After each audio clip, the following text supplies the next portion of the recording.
Today on Organic Gardening in North Carolina, I'm going to show you how I use the produce from my garden to make Chipotle seasoning. I'm going to go the whole way from harvesting the peppers, processing them, smoking them, drying them out, and making the seasoning, and show you a couple ways that I use the seasoning to make some delicious food.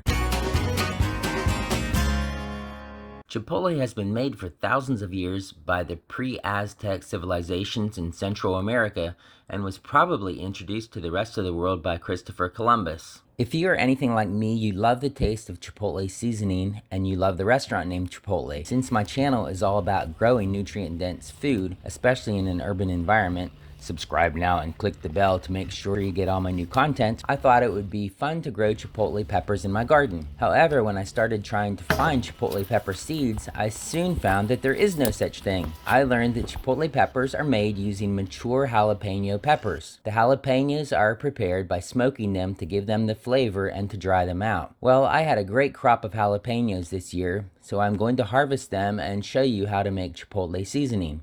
You are going to be amazed at how easy it is to make an awesome Chipotle seasoning. If you're watching my video, you noticed that I put some gloves on before I started to harvest the jalapenos. It is really a good idea to put gloves on when you're working with hot peppers because the hot juices can get into your skin, and when you touch sensitive areas of your body like your eyes and mouth, the hotness can be transferred and it will be very uncomfortable to say the least. I have heard that you can use bleach to neutralize these effects, but I'm not really a fan of dunking my hands in bleach. The best Chipotle is made using the red jalapeno. Red jalapenos are simply peppers which have been grown to maturity.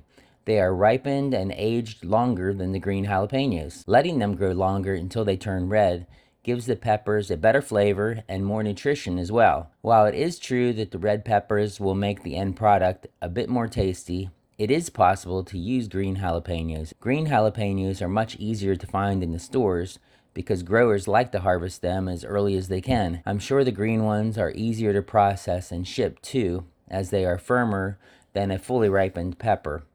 I am harvesting almost all the peppers I'm using today off of these two pepper plants. I will leave an end screen to a video that shows how I transplanted these peppers into the garden so it was possible for them to grow so well. Making Chipotle seasoning is a great wintertime project because jalapeno peppers are so popular. They are easy to find in almost any grocery store. It may be hard to find the red jalapenos at the store, but it is fine to use green ones. You will probably see some comments below from Chipotle snobs who disagree with that and who say that you can only use red peppers to make Chipotle, but I really don't think most people will be able to tell the difference in the taste. Here's my grandson. Isn't he a cutie? So when we have our jalapenos harvested, it's time to cut off the ends and take out the seeds. It's not really super necessary to take out all the seeds and the soft tissue inside the peppers. If you leave the seeds and inner membranes in, you will have a hotter end product. There seems to be some debate as to what makes the pepper hot. Some people are sure it is the seeds, while others claim it is the soft membranes inside the pepper that make it hot. If you think you have figured this out, leave me a comment. I'd love to hear your experience. So now that I have them cut up, it's time to smoke them. If you have a smoker, you are all set and know how to do it. I don't have a smoker, so I'm going to be using my regular grill. I got a little stainless steel box that is used to make smoke in regular gas or charcoal grill. You simply put wood pellets into the box and put them into the coals or above the flame in your gas grill. I let my grill burn on the lowest setting for 2 days. It was probably about 190 degrees, gauged by the temperature gauge on my grill. If you don't want to run your grill that long, you can smoke the peppers for 8 to 12 hours and then finish drying them off in a food dehydrator. Now I'm going to grind up the dried peppers in my Vitamix so that they will be turned into a nice powder that I can use for seasoning my foods. I'll turn the volume down here so it doesn't hurt your ears.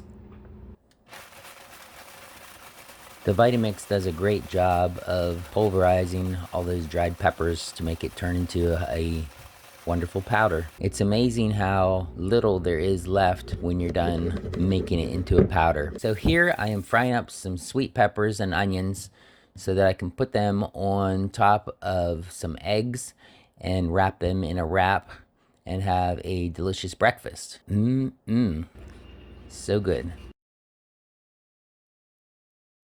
So good. And I also took some chicken tenderloins and marinated them with a sauce that I got from a video. I believe it was Cooking with Chris, who said he was a Chipotle employee and he had a recipe to use to make Chipotle chicken that is great to cut up and use in salads. So I made this and I can tell you for sure that it was delicious. Sorry you couldn't be here to share it with me. Thanks for watching and have a blessed day.